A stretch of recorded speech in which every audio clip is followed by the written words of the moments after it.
Chama cha Mapinduzi. Mheshimiwa Dr. Samia Suluhu Hassan, mwenyekiti wa Chama cha Mapinduzi na Rais wa Jamhuri ya Muungano wa Tanzania.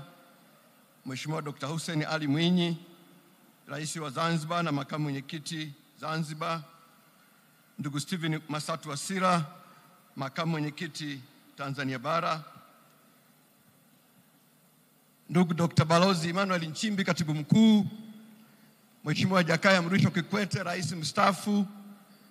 Mheshimiwa Hemed Suleiman Abdullah, makamu wa pili wa rais wa Zanzibar.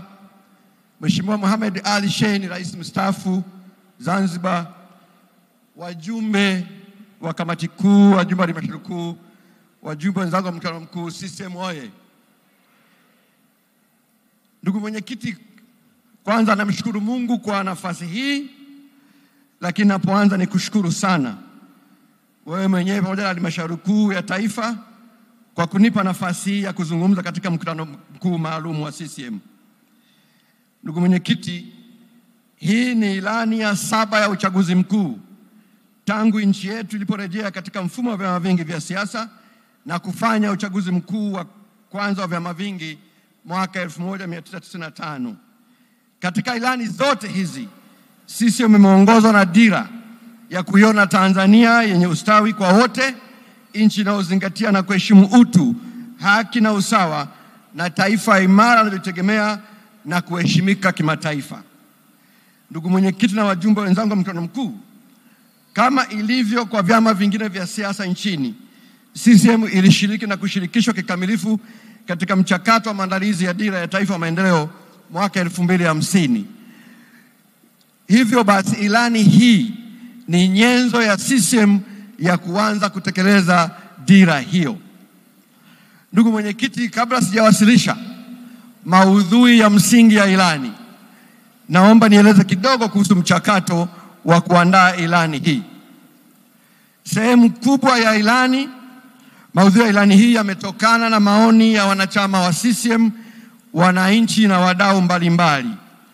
Kwa mfano, vijana wetu wa UVCCM waliandaa makongamano mbalimbali kutoka pande zote za Tanzania na kutoa maoni yao. Msisitizo wa vijana mkubwa ulikuwa katika kupata suluhu ya kudumu ya ajira kwa vijana. Tulikutana na mabaraza ya wazee, wanawake na makundi mbalimbali maalum. Kwa muhimu wa kipekee nitambue mchango uliotolewa na asasi za kiraia, yani Azaki. Tumekutana nao mara 3, tukawasikiliza kwa umakini mkubwa, tukahojiana nao na walitupatia nakala ya ilani yao. Tumepata maoni kutoka BASATA, baraza la wafugaji, wasanii, wakulima kupatia vyama vya washirika na makundi mbalimbali. Ndugu mwenyekiti, mbali na kukutana na makundi mbalimbali katika kupata maoni, maudhui ya ilani hii ni matokeo ya utafiti. Kabla ya kuanza zoezi la kuandika ilani, utafiti mpana ulifanyika uliolenga kukusanya maoni ya wananchi kisayansi kuhusu masuala na maeneo ambayo wangetaka yazingatiwe katika ilani ya uchaguzi ya CCM ya mwaka huu. Kwa kifupi niseme, ndugu mwenyekiti, pamoja na kwamba imeandaliwa na CCM ilani hii imeaksi matamanio na matarajio ya wananchi. Ni ilani ya Watanzania. Ndugu mwenyekiti, mwisho kabisa kuhusu mchakato. Kama unavyofahamu, mara zote tuliwasiliana na viongozi wa chama pamoja na nyinyi wagombea wetu. Tunawashukuru sana kwa miongozo na maelekezo katika kipindi chote cha mchakato huu. Kwa kipekee kabisa tunamshukuru sana katibu mkuu ndugu yetu Mheshimiwa Dr. Emmanuel Nchimbi kwa kuwa karibu na timu na kutupa mwongozo kila tulipohitaji katika kipindi chote cha kuandika ilani hii. Ndugu mwenyekiti, ieleweke pia kuwa maudhui ya ilani hii yamezingatia kikamilifu mwelekeo wa sera za CCM katika kipindi cha mwaka 2020 hadi 2030. Mwelekeo wa sera za CCM katika kipindi hicho ni kujenga uchumi wa kitaifa ambao ni fungamanishi, jumuishi, wenye kuleta mapinduzi katika viwanda na huduma. Ndugu Ndugu mwenyekiti, ilani ya CCM uchaguzi wa mwaka 2025 ipo katika sura 5 na wajumbe wanavyo vitabu. Mbali na sura hizi kuna mambo mawili mapya. Kwanza, tuna ujumbe wa wagombea wetu, mgombea wa urais Jamhuri ya Muungano wa Tanzania na mgombea urais wa Zanzibar. Lakini pili, tunayo sura maalum inayohusu ufuatiliaji na tathmini ya utekelezaji wa ilani. Tumeweka maeneo namna ambavyo Chama cha Mapinduzi kitafuatilia na kusimamia utekelezaji wa ilani na namna ya kufanya tathmini yake. Sura ya 5 inaeleza ubora, uwezo na uzoefu wa CCM katika kutoa uongozi wa nchi. Ndugu mwenyekiti, sura ya kwanza inabeba mafanikio ya utekelezaji wa ilani ya CCM, na hii kwa kweli iliwasilishwa vizuri sana jana na makamu wa pili wa rais pamoja na Mheshimiwa naibu waziri mkuu. Kwa hilo nitaliruka. Ndugu mwenyekiti, katika kulinda na kuendeleza mafanikio ambayo jana yameelezwa kwa ustadi mkubwa, lengo kuu la ilani hii ya uchaguzi wa mwaka 2025 ya CCM ni kukuza uchumi jumuishi na kuimarisha ustawi wa wananchi wote. Katika kufikia lengo hili, ilani ya CCM ya mwaka huu 2025 ina vipaumbele 9. Moja ni kuchochea mapinduzi ya uchumi wa kisasa, fungamanishi, jumuishi na shindani uliojengwa katika msingi wa kuongeza thamani rasilimali zinazozalishwa nchini. Pili, kuongeza fursa za ajira kwa vijana, kuongeza kipato kwa wananchi na kupunguza umaskini. Tatu, kuboresha maisha ya watu na ustawi wa jamii. 4, kuendelea kuimarisha miundombinu ya usafiri na usafirishaji. 5, kukuza na kuimarisha matumizi ya sayansi na teknolojia katika shughuli za kiuchumi na kijamii. 6, kudumisha demokrasia na utawala bora. 7, kuendelea kudumisha amani, utulivu na usalama. 8, kudumisha utamaduni wa taifa na kukuza sanaa na michezo. Na 9, kuongeza kasi ya maendeleo vijijini. Mheshimiwa Mwenyekiti, hili pia ni eneo jipya. Tumeweka eneo maalum. Ni CCM katika miaka 5 ijayo ina nia ya dhati ya kuongeza kasi ya maendeleo vijijini. Ndugu mwenyekiti, ilani ya uchaguzi ya mwaka huu, kwa wale ambao wanapenda namba, ipo katika vitabu vitatu. Kitabu cha kwanza ni ilani yenyewe ambayo ina kurasa 78, aya 117 na maneno 29,520. Kitabu cha pili ni orodha ya miradi itakayotekelezwa katika ngazi ya mikoa na wilaya. Na Mheshimiwa Wakili, niseme kwamba kitabu cha miradi bado kinaendelea kuboreshwa na tunao nafasi mpaka tutakapoenda kuzindua rasmi kampeni zetu. Kwa hivyo wametufuata Mheshimiwa Mwenyekiti, baadhi ya viongozi wa mikoa na wabunge wakisema baadhi ya miradi hiyo haionekani ambayo inatekelezwa. Ni waahidi kwamba miradi hiyo itaingizwa. Wapo mbunge wa Rombo, mbunge wa Kereo na wabunge wengine wengi ambao wametupa. Kwa hiyo tunayo nafasi hiyo. Kitabu cha tatu, Mheshimiwa Mwenyekiti, ni nakala rahisi ambayo inapatikana kwa njia ya picha. Baada ya maelezo hayo, naomba sasa nipitie kwa ufupi ahadi na maelekezo ya CCM katika kipindi cha miaka 5 ijayo. Kwa wale ambao wanapenda mahesabu, katika vipaumbele 9 tunazo ahadi na maelekezo 689, lakini kwa hapa nitapitia machache. Kwanza ni ahadi na maelekezo ya CCM katika kuchochea mapinduzi ya uchumi wa kisasa, fungamanishi, jumuishi na shindani. Ndugu mwenyekiti, katika kuchochea mapinduzi ya uchumi wa kisasa, fungamanishi, jumuishi na shindani, ili kuhakikisha pato la taifa linakuwa na pato la mtu mmoja mmoja linaongezeka, CCM ikishinda uchaguzi itatekeleza hatua 12. Kwa sasa nizitaje 3 tu. Kwanza ni kuhakikisha kwamba deni la taifa linaendelea kuwa himilivu na mikopo inatumika kutekeleza miradi ya maendeleo yenye tija na inayochochea maendeleo ya uchumi. Pili, kuimarisha ukusanyaji wa mapato kufikia 15.6% ya pato la taifa ili kuongeza uwezo wa serikali wa kuhudumia wananchi. Na tatu, kusimamia matumizi ya fedha ya serikali ili kuhakikisha zinatumika katika vipaumbele vya maendeleo na ustawi wa wananchi. Ndugu mwenyekiti, kwa kutambua nafasi ya kilimo katika usalama wa nchi, ujenzi wa uchumi na kukuza kipato cha wananchi, CCM itaendelea kusimamia mapinduzi katika sekta ya kilimo ili kukifanya kilimo kuwa cha kisasa na chenye tija. Lengo ni kuhakikisha kuwa nchi inajitosheleza kwa chakula, kuongeza kipato cha wakulima na kukuza pato la taifa. Lengo la CCM katika miaka 5 ijayo ni kukuza sekta ya kilimo kutoka 4.6% hadi ifikie 10% ifikapo mwaka 2030, na tumeainisha hatua 19 katika kutekeleza lengo hilo, na kwa sasa nizitaje 5 tu. Kwanza ni kuendelea kuimarisha upatikanaji wa mbegu bora na kwa bei nafuu. Pili, kuendelea kutoa ruzuku ya pembejeo mbalimbali kwa wakulima ili kupunguza gharama za uzalishaji na kuongeza tija.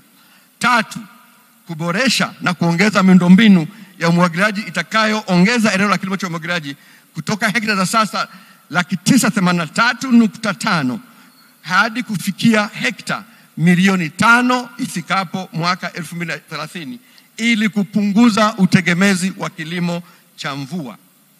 4, kuimarisha upatikanaji wa zana za kilimo za kisasa za kilimo kwa wakulima ikiwemo kununua na kusambaza matrekta 10,000 kwa wakulima. Na 5, kuanzisha mfuko wa dhamana kupitia mfuko wa pembejeo za kilimo, benki ya maendeleo ya kilimo na benki ya ushirika ili kuwawezesha wakulima na wananchi wengine wanaojishughulisha na uongezaji wa thamani wa mazao, mifugo na samaki. Mheshimiwa Mwenyekiti, kama unafahamu, tuna changamoto ya kupata vyanzo vya uhakika vya kukopesha wakulima. Kwa lengo hili linalenga kwenda kutatua changamoto hiyo ili wakulima wetu wapate mikopo kwa riba iliyo nafuu na kutoka taasisi za fedha ambazo nimezitaja. Ndugu mwenyekiti, CCM inatambua sekta ya viwanda kwamba ni muhimu katika kukuza uchumi na kuchochea upatikanaji wa ajira. Katika kuimarisha sekta hii, CCM itahakikisha kwamba serikali inatunga na kutekeleza mikakati ya kuhakikisha kwa sekta inakuwa kwa 9% kwa mwaka kutoka ya sasa. Na tumeainisha mikakati 6 ya kukuza sekta ya viwanda, na kwa sasa nitaje mikakati 3. Mosi, CCM itaelekeza serikali kutunga na kutekeleza sera na sheria itakayozuia kusafirisha nje ya nchi bidhaa zitokanazo na rasilimali za asili na mazao makuu kama vile kahawa, korosho, chai, tumbaku, pamba na katani bila kuongezewa thamani.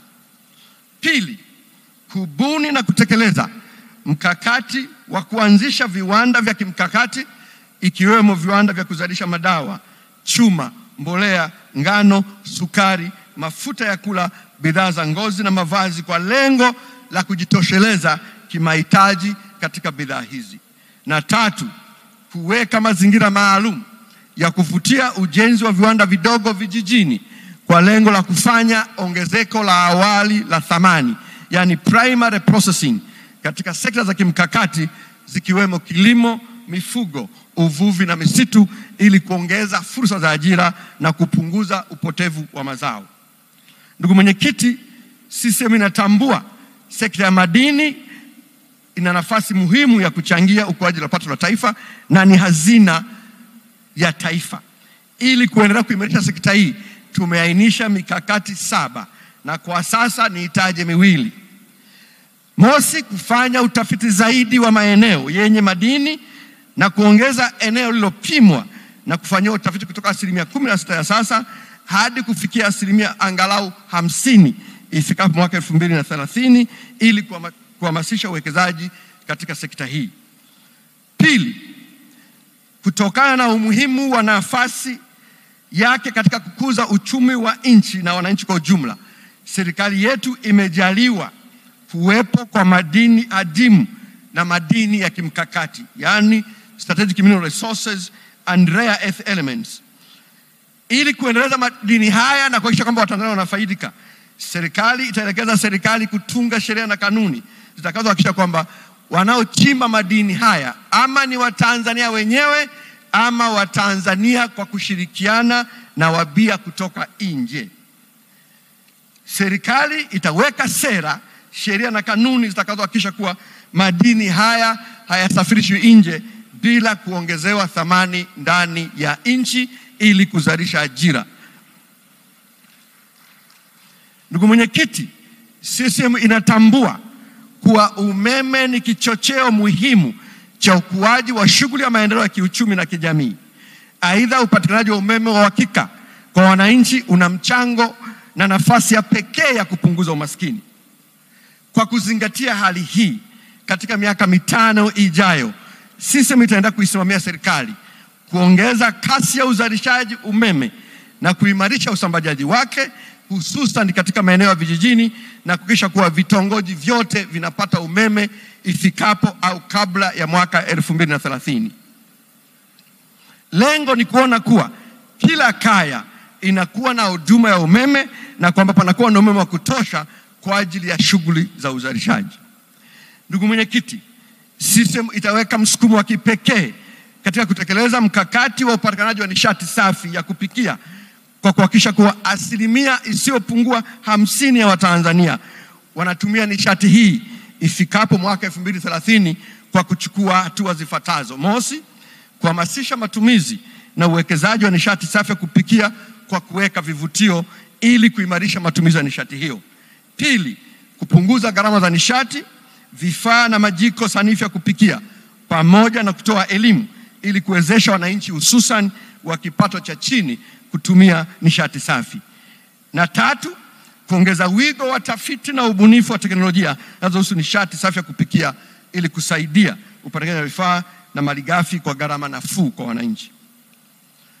Ndugu mwenyekiti, CCM inatambua kuwa ardhi ni rasilimali muhimu inayotumika kwa ajili ya shughuli mbalimbali za kilimo, viwanda, uchimbaji wa madini na utunzaji wa mazingira kwa maendeleo. Aidha, CCM inatambua kuwa ardhi ni rasilimali ya kwanza ambayo kila raia anaweza kumiliki. Hivyo CCM itaendelea kuisimamia serikali kutunga na kutekeleza sera na sheria kuhakikisha umiliki sawa na matumizi endelevu ya ardhi, na tumeainisha hatua 5 katika kufikia lengo hilo. Ndugu mwenyekiti, sekta ya utalii ni muhimu katika kuchochea ukuaji wa uchumi na maendeleo ya taifa kwa ujumla. Katika kipindi cha utekelezaji wa ilani hii, Chama cha Mapinduzi kitaelekeza serikali kuongeza wigo na mazao ya utalii na kuendelea kuitangaza hazina ya utalii tulionayo kwa mbinu za kisasa ili kuongeza idadi ya watalii. Lengo ni kuongeza mchango wa sekta ya utalii katika pato la taifa hadi kufikia 20% ifikapo mwaka 2030, na tumeainisha hatua 6 ambazo serikali itatekeleza kufikia lengo hilo. Ndugu mwenyekiti, CCM inatambua fursa za kiuchumi zilizopo katika rasilimali maji zikiwemo bahari, mito, mabwawa na maziwa. Hata hivyo, fursa za uchumi wa buluu haijatumika kikamilifu katika kuchangia maendeleo ya uchumi wa nchi yetu. Katika kukuza sekta ya uchumi wa buluu, CCM itaelekeza serikali kutekeleza hatua 11 na nitazitaja 4 zifuatazo. Kwanza, kuwezesha upatikanaji wa mitaji na mikopo na vifaa kwa wavuvi na wakuzaji viumbe maji, vyama vya ushirika na wawekezaji kwa kushirikisha taasisi za kifedha ili kuwezesha kushiriki kamilifu katika uvuvi na ukuzaji viumbe maji. Pili, kujenga bandari ya uvuvi Bagamoyo na kukamilisha ujenzi wa bandari ya uvuvi Kilwa. Tatu, kujenga mabwawa ya ufugaji wa samaki na vizimba vya kufugia samaki baharini. Na 4, kuanzisha programu maalum ya kupandikiza, rejesha na kujazilizia samaki walio katika hatari ya kutoweka kwa lengo la kuendeleza zao la samaki kama nyenzo ya uchumi na lishe. Ndugu mwenyekiti, CCM inatambua kuwa nchi yetu ina fursa kubwa ya kunufaika na rasilimali za mafuta na gesi asilia. Ili kutumia fursa hii, ni muhimu kuwa na mikakati thabiti ikiwemo kuimarisha tafiti na ufuatiliaji wa mafuta pamoja na kuimarisha miundombinu. Katika kipindi cha miaka 5 ijayo, CCM itaelekeza serikali kuimarisha sekta ndogo ya mafuta na gesi asilia ili kuimarisha mchango wake katika uchumi pamoja na kunufaisha wananchi kwa kuchukua hatua zifuatazo. Kwanza, kuanza utekelezaji wa mradi wa kuchakata na kusindika gesi asilia wa kimiminika, yani liquefied natural gas LNG. Katika utekelezaji wa mradi huu, CCM itahakikisha kuwa mikataba ya ujenzi na uuzaji wa gesi inazingatia maslahi mapana ya nchi yetu. Aidha, CCM itahakikisha kuwa serikali inaweka sheria na kanuni zitakazohakikisha ushiriki wa Tanzania katika hatua za ujenzi wa mradi. Mheshimiwa Mwenyekiti, kama unavyofahamu, umuhimu wa mradi huu upo katika hatua mbili: kuuza gesi, lakini kabla ya hapo ni katika ujenzi, kuhakikisha kwamba Watanzania wanashiriki kikamilifu katika ujenzi wa mradi ili wafaidike na uwekezaji wa dola bilioni 42 ambazo zinatarajiwa katika mradi huu. Na pili ni kuimarisha na kuongeza upatikanaji wa gesi asilia, yani CNG, kwa ajili ya uzalishaji wa mbolea, matumizi ya majumbani pamoja na uendeshaji wa mitambo viwandani na magari hadi kufikia angalau 20% ya magari yote. Ndugu Mwenyekiti, sisi tunatambua umuhimu wa hifadhi ya mazingira katika kukabiliana na mabadiliko ya tabia nchi na maendeleo endelevu. Katika kipindi cha miaka 5 ijayo, sisi tutaendelea kuisimamia serikali kutekeleza sera, sheria na mikakati na miongozo ya miradi mbalimbali ya hifadhi ya mazingira kwa ajili ya kupunguza athari zinazosababishwa na uharibifu wa mazingira na mabadiliko ya tabia nchi, na tumeainisha hatua 8 kufikia hapo katika eneo hilo. Eneo la pili, Mheshimiwa Mwenyekiti, muhimu kabisa kwa vijana ni ahadi na maelekezo ya CCM katika kuongeza fursa za ajira kwa vijana, kuongeza kipato cha wananchi na kupunguza umaskini. Ndugu Mwenyekiti, kama unavyofahamu, CCM inatambua kuwa nyenzo kubwa ya kuwawezesha wananchi kuongeza kipato na kuondokana na umaskini ni kuongeza fursa za ajira kwa kuongeza shughuli za kiuchumi. Hivyo Chama cha Mapinduzi kitaendelea kuisimamia serikali kuhakikisha kuwa inakuza na kuwezesha shughuli za kiuchumi zitakazoanzishwa na kuendeshwa na Watanzania ili kuwapa fursa ya kuendelea kushiriki katika shughuli za uchumi wa nchi. Lengo la CCM katika miaka 5 ijayo ni kuzalisha ajira zenye tija zisizopungua milioni 8 katika sekta rasmi na isiyo rasmi. Eneo tofauti hapa, Mheshimiwa Mwenyekiti, ni kwamba CCM inalenga kuona kuwa nusu ya ajira hizo zinazalishwa katika sekta rasmi. Muda uliopita tulikuwa na lengo hili, lakini ajira nyingi zimezalishwa katika sekta isiyo rasmi. Sekta rasmi imechangia asilimia takribani 14 pekee. Tunataka kuona kuwa katika miaka 5 ijayo sekta rasmi ichangie angalau asilimia 50 katika ajira. Katika kufikia lengo hili, ilani imeainisha hatua 11 na kwa hatua ya sasa nizitaje 4. Kwanza, kuanzisha programu maalum ya ujenzi wa mitaa ya viwanda, wengine wanaita kongani, yani industrial parks, hususan viwanda vidogo na viwanda vya kati vya kuongeza thamani ya mazao kila mkoa na kila wilaya. Nirudie hiyo. Kuanzisha programu maalum ya ujenzi wa mitaa ya viwanda ama kongani ama industrial park, hususan viwanda vidogo na vya kati vya kuongeza thamani ya mazao kwa kila mkoa na kila wilaya.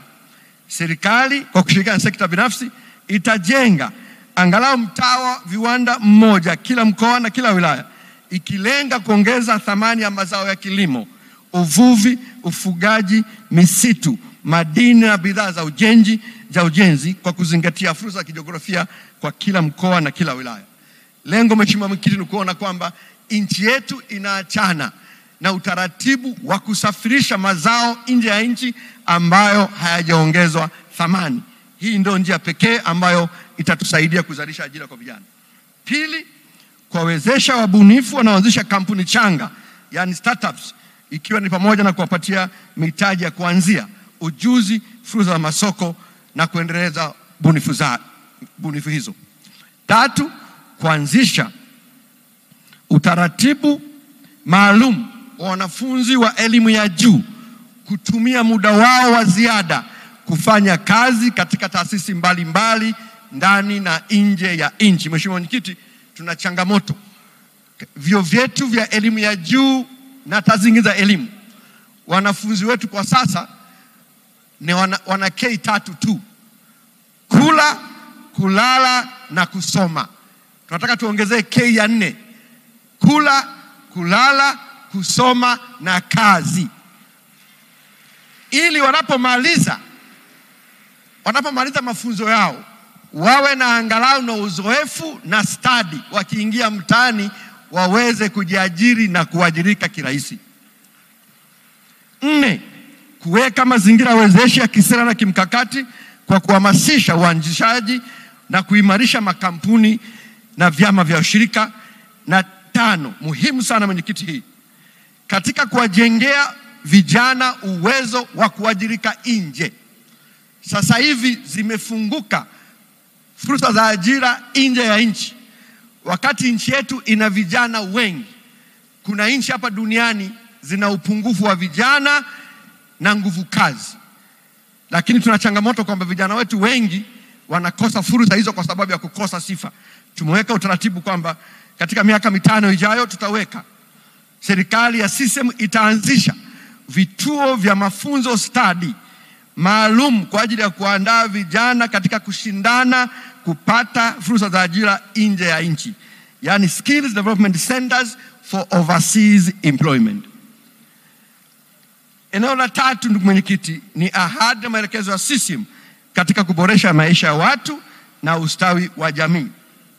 Ndugu mwenyekiti, CCM inaamini kuwa kielelezo cha ubora wa maisha ya watu ni upatikanaji wa huduma bora za jamii kwa wote, ikiwemo elimu, afya, maji, umeme, hifadhi ya jamii na makazi bora.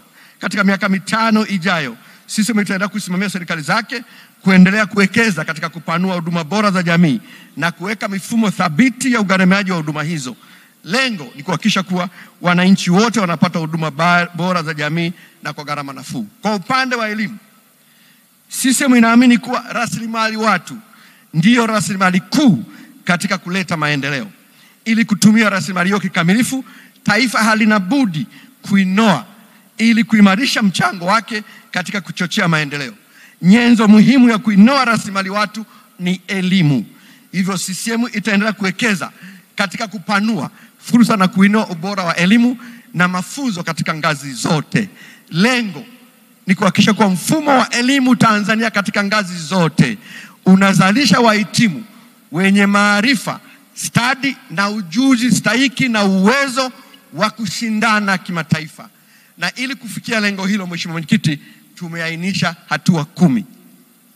Ndugu mwenyekiti, kwa upande wa afya, CCM inatambua kuwa huduma bora za afya ni haki ya msingi ya kila Mtanzania kama mtaji wake wa kwanza wa kujiendeleza. Katika kuendelea kuimarisha huduma za afya nchini katika kipindi cha miaka 5 ijayo, CCM itasimamia serikali kuhakikisha kwamba inaendelea kupanua na kuinua ubora wa huduma za afya nchini, ikiwa ni pamoja na kuanza kutekeleza sheria ya bima ya afya kwa wote, na tumeainisha hatua 11 kufikia eneo hilo. Ndugu mwenyekiti, pamoja na kwamba Tanzania imepiga hatua kubwa sana katika kudhibiti ugonjwa wa malaria, ugonjwa huu bado ni changamoto kubwa kwa uhai na afya za Watanzania. 8% ya Watanzania wanaambukizwa vimelea vya malaria kila mwaka, wengi wao wakiwa vijijini. Kwa kuzingatia hili, CCM inaweka lengo la kuangamiza maambukizi ya vimelea vya malaria kwa serikali kuchukua hatua 3 zifuatazo. Kwanza, kuanzisha programu maalum ya kuangamiza mazalia ya vimelea vya mbu kote nchini. Pili, kuimarisha upatikanaji wa dawa za kuangamiza mazalia ya vimelea vya mbu kwa kuimarisha kiwanda cha kuzalisha dawa hizo Kibaha. Bahati nzuri, Mheshimiwa Mwenyekiti, kama unavyofahamu, tunacho kiwanda cha kuzalisha dawa za kuua vimelea vya mbu pale Kibaha. Kwa serikali inataka kuona kwamba kiwanda hiki kinafanya kazi yake sawa sawa.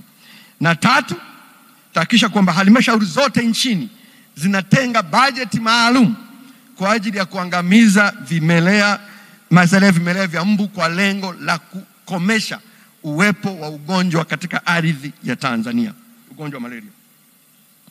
Ndugu mwenyekiti, CCM inatambua umuhimu wa maji katika maisha ya kila siku, matumizi ya viwanda pamoja na kuimarisha hali ya usafi wa mazingira ili kuendelea kuimarisha upatikanaji wa huduma ya maji kwa wananchi kwa kuzingatia mafanikio makubwa ambayo yamepatikana mpaka sasa. Katika miaka 5 ijayo, serikali itaelekezwa kuchukua hatua 7 na kwa sasa nitaje 3 tu. Kwanza ni kuanzisha na kutekeleza gridi ya taifa ya maji itakayotumia vyanzo vya maji vikubwa kwa ajili ya matumizi ya nyumbani, uchumi na mazingira. Vyanzo hivi pamoja na maziwa Victoria, Tanganyika na Nyasa, pamoja na mito mikubwa kama vile Rufiji, Ruvuma na Pangani.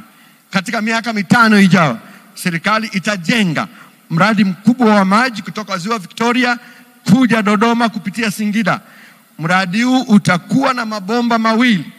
Bomba moja ni maji ya kunywa, lakini bomba jingine ni kwa ajili ya kilimo cha umwagiliaji na mifugo. Lengo ni kuona kwamba tunaanza kutumia maji tuliyojaliwa na Mwenyezi Mungu kukuza uchumi, kuinua sekta ya umwagiliaji. Nataka kuona ukanda kutoka Mwanza, Shinyanga, Simiyu mpaka Tabora, Singida mpaka Dodoma, wananchi wetu wanalima mwaka mzima kwa kutumia maji haya ambayo Mwenyezi Mungu ametujalia. Na haya, Mheshimiwa Mwenyekiti, ni maelekezo yako na tumeweka kwenye ilani. Mheshimiwa Mwenyekiti, CCM inatambua kuwa makazi bora ni haki ya msingi kwa kila Mtanzania na ni kichocheo muhimu cha maendeleo ya kijamii na kiuchumi. Kwa mujibu wa sensa ya watu na makazi ya mwaka 2022, Tanzania ina uhaba wa nyumba milioni 3.8 na uhaba huo unaongezeka kwa nyumba 300,000 kila mwaka. Ndugu mwenyekiti, ili kukabiliana na uhaba wa makazi bora unaochochewa na kuongezeka kwa idadi kubwa ya watu, katika kipindi cha miaka 5 ijayo, CCM itaielekeza serikali kuchukua hatua mahususi za kuboresha upatikanaji wa huduma ya nyumba bora, salama na za gharama nafuu kwa wananchi wa kada zote. Lengo la CCM katika eneo hili ni kuona kuwa tunaondokana na nyumba za tembe ifikapo mwaka 2030 kwa kuchukua hatua mahususi 8, nazitaja 3 zifuatazo. Mosi, serikali itaelekezwa kutunga na kutekeleza sheria, kanuni na mikakati itakayosaidia kupunguza gharama za vifaa vya ujenzi ili wananchi wa kipato cha chini waweze kujenga nyumba za kisasa kwa gharama nafuu. Pili, kuanzisha na kutekeleza programu maalum ya ujenzi wa nyumba kwa makundi maalum ya watumishi wa sekta za kitaalamu na vyombo vya ulinzi na usalama, wakiwemo walimu, polisi, askari magereza, madaktari, wauguzi, watumishi wa mahakama, ili kuwawezesha kumiliki nyumba kabla ya kustaafu kupitia miradi ya nyumba ya gharama nafuu. Na 3, kuendelea kuboresha makazi holela yaliyopo katikati ya miji kwa kuanzisha programu maalum ya kuhuisha na kujenga nyumba upya. Hili ni eneo muhimu sana. Wale wanaotoka Dar es Salaam wanafahamu maeneo ya Vingunguti, Buguruni, Manzese na kadhalika. Tunataka nyumba za wananchi wetu tuzihuishe, tuzijenga upya kwa kushirikiana na sekta binafsi. Kwamba sekta binafsi, mwekezaji akijenga nyumba ya ghorofa 10 pale Manzese, wananchi wetu wakakaa pale ghorofa ya kwanza na ya pili, na yeye akafanya biashara katika ghorofa 8 ambazo zimebaki, tunadhani tutapata makazi bora kwa wananchi wetu katika miji yote hapa Tanzania. Ndugu mwenyekiti, CCM inatambua kuwa familia ndiyo msingi wa taifa. Na kwa sisi tunaamini kuwa familia maana yake ni familia inayoumbwa na baba na mama. Na kwa Tanzania, baba ni mtu mwenye viungo vya kiume na mama ni mtu mwenye viungo vya kike, sio vinginevyo. Aidha, sisi tunatambua kuwa baadhi ya makundi ya watu yanahitaji uangalizi wa kipekee ili kupata fursa sawa katika maendeleo ya kiuchumi na kijamii. Makundi hao ni pamoja na watoto, wazee, wanawake na watu wenye ulemavu. Kutokana na muhimu huo, chama kitaelekeza serikali kutekeleza yafuatayo. Kwanza, kuendelea kutekeleza mikakati ya kudhibiti ukatili wa kijinsia dhidi ya watoto, wasichana, wanawake, wazee na watu wenye ulemavu katika kaya, vituo vya malezi, taasisi za elimu, maeneo ya umma na maeneo ya sekta binafsi. Pili, kuimarisha familia kama msingi wa jamii bora na imara yenye kuzingatia maadili mema ya Kitanzania. Tatu, kuhakikisha masuala ya jinsia yanazingatiwa wakati wa maandalizi ya utekelezaji wa sera, mipango, programu, miradi ya maendeleo. Kuimarisha malezi, makuzi na maendeleo ya awali ya mtoto pamoja na kuhakikisha mifumo ya malezi inazingatiwa pamoja na utunzaji wa familia katika jamii. CCM oye! CCM oye! Niendelee nisiendelee? Eneo la 4, Mheshimiwa Mwenyekiti, ni ahadi na maelekezo ya CCM katika kuimarisha miundombinu ya usafiri na usafirishaji. Ndugu Mwenyekiti, CCM inatambua nafasi ya miundombinu imara ya uhakika, ya kisasa na iliyo salama katika kuchochea maendeleo ya kiuchumi na kijamii. Ni kwa sababu hii serikali za CCM zimeendelea kuwekeza katika kupanua miundombinu ya usafiri na usafirishaji. Lengo la CCM ni kutumia jiografia ya Tanzania katika kufanya nchi yetu kuwa kitovu cha usafirishaji barani Afrika. Katika kutekeleza hili, katika kipindi cha miaka 5 ijayo, serikali za CCM zitaendelea kuimarisha na kuunganisha miundombinu ya usafiri ikiwemo bandari, reli, viwanja vya ndege, barabara na madaraja ili kurahisisha huduma za usafiri na usafirishaji ndani na nje ya nchi. Ndugu Mwenyekiti, kwa umuhimu wake, naomba niwarejeshe waheshimiwa wajumbe kwenye kitabu ambacho wanacho ukurasa wa 28 mpaka 30. Hili ni eneo muhimu sana katika kukuza uchumi wetu. Tumeainisha hatua 34 katika eneo hili, na tofauti moja, Mheshimiwa Mwenyekiti, kwa ilani ya mwaka huu na ilani ambazo zimepita, safari tumeainisha vigezo vya msingi vya kuchagua miradi ya ujenzi wa miundombinu. Tumeepuka kuainisha miradi yote ndani ya ilani hii. Miradi katika mikoa yenu na katika wilaya mtaikuta kwenye miradi ya vitabu, lakini pia tumewekeni vigezo. Kwa mfano, tunasema cha kwanza ni kukamilisha kwa kiwango cha lami ujenzi wa ukarabati wa barabara zinazounganisha makao makuu ya mikoa yote nchini. Hii tunaendelea nayo. Pili, kufanya upanuzi na ukarabati mkubwa katika barabara tumezitaja hapo. Tatu, kuunganisha kwa kiwango cha lami barabara za makao makuu ya mikoa na wilaya. Kwa hiyo sasa sisi hapa hatutakutajia katika mkoa wako barabara gani. Wewe kwa kigezo hiki, kama ni mkoa wa Singida utasema kutoka makao makuu ya Singida kwenda Kiomboi, kwenda Manyoni, kwenda wapi. Hiyo mtachagua nyie katika miaka hii 5. Badala sisi kuainishia. Hiyo sio haimaanishi Singida peke yake, ni nchi nzima. Na kadhalika na kadhalika. Kwa hiyo Mheshimiwa Mwenyekiti, tumeweka hivyo. Zipo hatua 34 na waheshimiwa wajumbe naomba sana mzipitie. Eneo la 5, ahadi na maelekezo ya CCM katika kukuza matumizi ya sayansi na teknolojia katika shughuli za kiuchumi.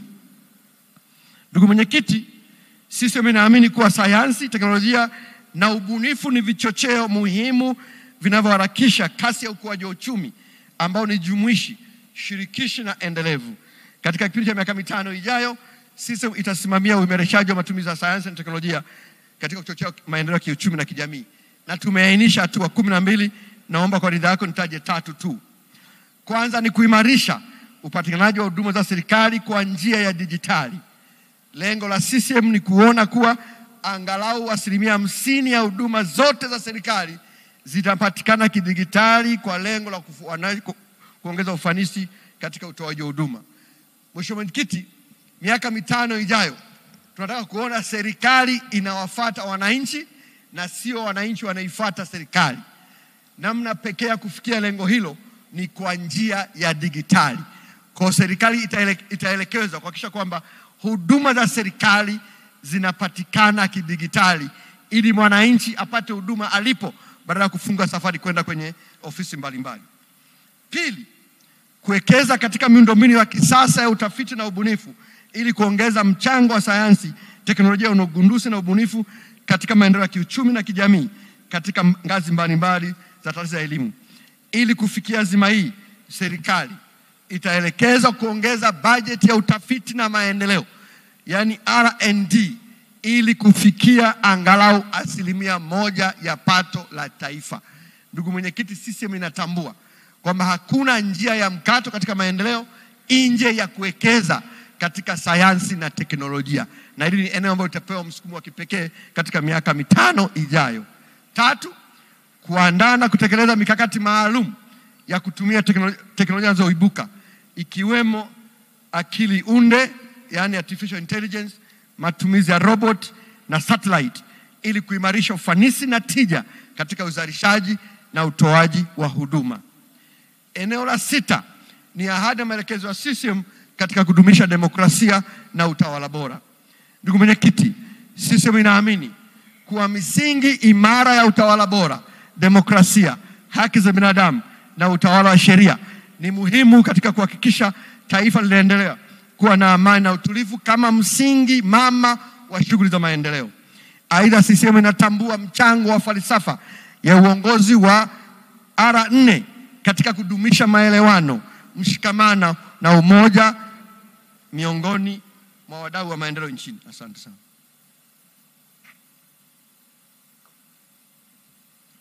Katika kipindi cha utekelezaji wa ilani hii, chama kitaelekeza serikali kuendelea kuimarisha demokrasia na utawala bora kwa kutekeleza hatua zifuatazo. Kwanza ni kuimarisha misingi ya demokrasia kwa kuboresha mazingira wezeshi wananchi kushiriki katika shughuli za mbalimbali za kijamii, kiuchumi na kisiasa. Pili, kuweka mfumo wa kisheria katika kutekeleza falsafa ya uongozi wa 4R. Mheshimiwa Mwenyekiti, falsafa ya 4R imekuwa na mafanikio makubwa katika muda mfupi, lakini bado haipo katika mfumo wa kisheria. Tunadhani ni muhimu sasa falsafa hii iingizwe katika mfumo wetu wa kisheria ili iwe sio tu ya Mheshimiwa Dr. Samia Suluhu Hassan, lakini ni sheria za nchi lazima itekelezwe. 3, kuhuisha na kukamilisha mchakato wa katiba mpya. 4, kuimarisha mapambano dhidi ya rushwa na ufisadi kwa kuzuia na kudhibiti vitendo vya rushwa na kuchukua hatua kali za kisheria na kinidhamu dhidi ya viongozi na watumishi wa umma watakaojihusisha na vitendo hivyo. 5, kuendelea kuimarisha serikali za mitaa kama nyenzo ya demokrasia na maendeleo kwa wananchi kwa kuandaa na kutekeleza sera ya taifa ya ugatuzi. 6, kuendelea kuimarisha uhuru wa asasi za kiraia na vyombo vya habari kama taasisi muhimu katika kuimarisha uwajibikaji na sauti ya wananchi. Na 7, kutekeleza mapendekezo ya Tume ya Rais ya Haki Jinai kama sehemu ya kuimarisha mnyororo wa haki jinai hapa nchini. 7, ahadi za CCM katika kudumisha muungano, amani, utulivu na diplomasia ya kimataifa. Ndugu mwenyekiti, CCM ni chama kilichoanzishwa na kujengwa katika misingi ya kudumisha umoja, mshikamano na amani kama nguzo muhimu ya maendeleo. Aidha, CCM inaamini katika umoja wa Afrika na kwamba muungano wa Tanganyika na Zanzibar ni kigezo thabiti cha umoja huo. Hivyo basi, CCM itaenda kuenzi na kulinda muungano huo kama msingi wa kuwa na taifa imara la Jamhuri ya Muungano wa Tanzania na kukuza demokrasia ya kimataifa. Eneo la 8, ahadi na maelekezo ya CCM katika kudumisha utamaduni wa taifa na kukuza sanaa na michezo. Ndugu mwenyekiti, CCM inatambua kuwa utamaduni, sanaa, michezo ni sekta muhimu katika kuchochea ukuaji wa uchumi endelevu na kuzalisha fursa za ajira kwa vijana, kuchochea mauzo ya bidhaa za kiutamaduni ndani na nje ya nchi ikiwepo lugha yetu adhimu ya Kiswahili, kuvutia uwekezaji, kukuza utalii na kuitangaza nchi yetu kimataifa. Vile vile sekta ya utamaduni, sanaa na michezo ina mchango mkubwa katika kukuza utalii nchini kupitia sherehe na makongamano mbalimbali ya kiutamaduni, sanaa na mashindano ya michezo ambayo huvutia watalii wa ndani na nje ya nchi, hivyo kuongeza mapato kupitia huduma za kitalii, usafiri na malazi. Kutokana na mchango wa sekta hizi katika maendeleo ya taifa, CCM itaendelea kuielekeza serikali kuweka mazingira rafiki kwa ajili ya kuvutia uwekezaji zaidi katika masuala ya utamaduni, sanaa na michezo, na mwenyekiti tumeainisha hatua 22 kufikia lengo hilo. Mwisho, 9, ahadi na maelekezo ya CCM katika kuongeza kasi ya maendeleo vijijini. Ndugu mwenyekiti, Chama cha Mapinduzi kinatambua kuwa wananchi wengi bado wanaishi vijijini na kwamba kasi ya maendeleo vijijini inahitaji kuongezeka na kupewa msukumo mpya. Aidha, CCM inatambua umuhimu wa kuimarisha maendeleo vijijini na kufanya vijiji vikue kiuchumi katika huduma za kijamii ili kupunguza wimbi la vijana kuhamia mijini. Hivyo katika kipindi cha utekelezaji wa ilani hii, serikali ya CCM itaongeza kasi ya maendeleo vijijini kwa kuchukua hatua mahususi 11 na kwa sasa nizitaje 5. Kwanza, kuendelea kuwekeza katika ujenzi wa miundombinu ya barabara na madaraja vijijini ili kurahisisha usafiri na usafirishaji na kuunganisha maeneo ya uzalishaji na masoko. Ndugu mwenyekiti, wananchi wetu vijijini wana bidii kubwa ya kufanya kilimo, uvuvi, mifugo, misitu na kadhalika. Ni muhimu tuendelee kuimarisha ili kwamba mazao wanaozalisha yaweze kufika sokoni kiurahisi ili wafanye biashara wapate kipato. Pili, kuimarisha huduma ya mawasiliano ili kuongeza kasi na kupanua wigo wa matumizi ya teknolojia ya habari kwa wananchi wa vijijini ili kunufaika na fursa zinazotokana na shughuli za uzalishaji kiuchumi na kijamii. Serikali ya CCM itaweka sera za kikodi za kuvutia wawekezaji kuimarisha huduma ya mawasiliano vijijini. Na 3, kuweka mazingira maalum ya kuvutia ujenzi wa viwanda vidogo vidogo vijijini kwa lengo la kufanya uchakataji wa awali wa malighafi katika sekta za kimkakati kama vile kilimo, mifugo, uvuvi na misitu ili kuongeza fursa za ajira na kupunguza upotevu wa mazao baada ya mavuno. 4, kuweka mfumo mpya wa upatikanaji wa fedha vijijini kwa kutekeleza mpango maalum wa kurahisisha utoaji wa huduma na kutoa mikopo yenye riba ndogo itakayowezesha wananchi katika vijijini kuwekeza katika kilimo cha kisasa na shughuli za ujasiriamali. Na 5, kuimarisha vyama vya ushirika kimuundo, kiutawala, kiuendeshaji na kiraslimali kama vyombo muhimu vya sauti ya wakulima, wafugaji na uvuvi. Ndugu mwenyekiti, kabla sijahitimisha, kwa ridhaa yako naomba uridhie tumkaribishe Mheshimiwa Dr. Saada Mkuya Salum, mjumbe wa NEC, ambaye ni makamu mwenyekiti wa kamati ndogo na ambaye kwa kweli ndiye aliyesimamia timu ya Zanzibar katika kuandaa mapendekezo ya ilani yaliyopo katika sura ya 3 ambayo ni mazingatio maalum ya ilani kuhusu Zanzibar. Ipo ukurasa wa 38 mpaka 69. Mheshimiwa mwenyekiti, kwa ridhaa yako naomba tumkaribishe Dr. Saada Mkuya kwa ajili hiyo. CCM oye! Viva vijana, viva! UW2 moto moto! Uchungu wa mwana! Dr. Samia oye! Dr. Mwinyi oye! CCM oye! Dr. Mkuya, karibu sana. Asante sana Prof.